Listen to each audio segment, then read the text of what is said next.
वो चीनी स्टूडेंट्स ने अप्रैल मई 2023 सेशन में एडमिशन ले रखा है। आप सबको बता दूं कि आप लोग का रिजल्ट आ चुका है। 10वीं क्लास का भी आज आ चुका है और 12वीं क्लास का भी रिजल्ट कब का आ चुका है। अगर आपने रिजल्ट चेक नहीं किया है 10वीं क्लास का और 12वीं क्लास का तो रिजल्ट आप लोग चेक कर लो।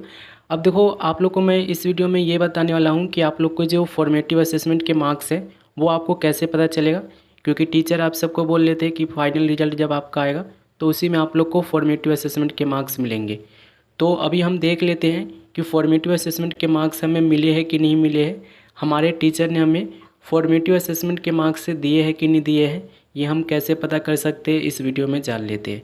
तो चलिए सबसे पहले हम समेटिव असेसमेंट के मार्क्स को देखेंगे कि समेटिव असेसमेंट में हमें कितने मार्क्स मिले हुए हैं। उसके बाद आपको मैं बताऊँगा कि आपको फॉर्मेटिव असेसमेंट के मार्क्स आपको कैसे पता चलेगा। तो चलिए हम वेबसाइट पर चलते हैं। तो अगर आपको समेटिव असेसमेंट के मार्क्स चेक करने हैं तो यहाँ से आप लोग चेक कर सकते हो, और इसका लिंक आपको वीडियो के डिस्क्रिप्शन में दे रखा हूँ, डायरेक्ट लिंक है। उस पर क्लिक करके इस वेबसाइट पे आओगे।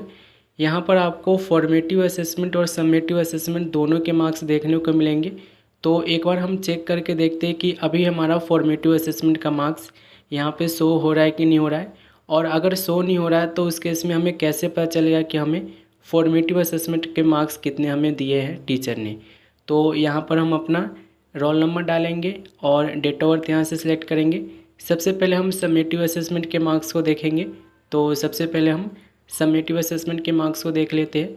और ये स्टूडेंट जो है ना अप्रैल मई 2023 सेशन के स्टूडेंट्स है 10वीं क्लास के, उनकी डिटेल के बेस पर मैं आपको ये बता रहा हूँ। तो हम अपनी डिटेल डाल के उनकी डिटेल डाल के यहाँ पर हम समेटिव असेसमेंट के मार्क्स को पहले निकालते हैं कि उनको कितने मिले हुए हैं।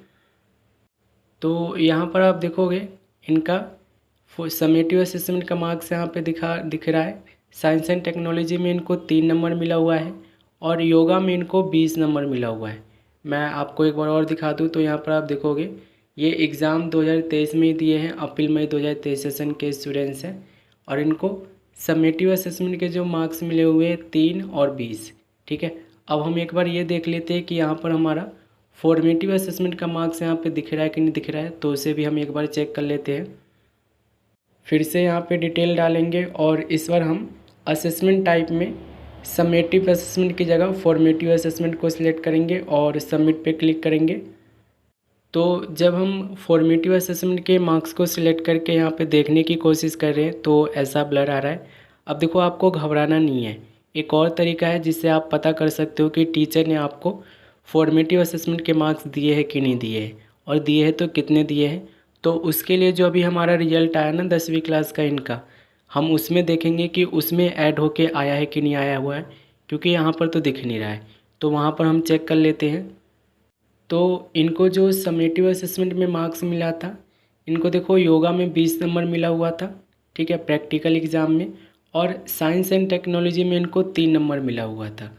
अब हम यहाँ पर देख पा रहे होंगे कि आपको यहाँ पर मार्क्स दिखेगा। देखो योगा में इनको फॉर्मेटिव असेसमेंट के मार्क्स नहीं मिले हैं, यानी कि टीचर ने इनको फॉर्मेटिव असेसमेंट के मार्क्स दिए ही नहीं है। मैंने आपको बताया था कि जो फॉर्मेटिव असेसमेंट के मार्क्स होते हैं ना, आप लोग की जो PCP क्लासेस चलती है प्रैक्टिकल एग्ज़ाम से पहले, और एक तरीके से बोलूँ तो ये टीचर के हाथ में होता है, उसकी मर्ज़ी होती है, वो देगा नहीं देगा उसके ऊपर डिपेंड करता है। तो इनको योगा में जो है ना समेटिव असेसमेंट के मार्क्स 20 मिले हुए हैं, फॉर्मेटिव असेसमेंट में इनको नहीं मिला है, 0 दिया है इनको, टीचर ने इनको 0 दे दिया है। लेकिन साइंस एंड टेक्नोलॉजी में देखोगे तो इनके समेटिव असेसमेंट में कितने मार्क्स आए हुए थे, 3 नंबर आए हुए थे, और टोटल जो है प्रैक्टिकल एग्ज़ाम में इनको मार्क्स मिला हुआ है 11।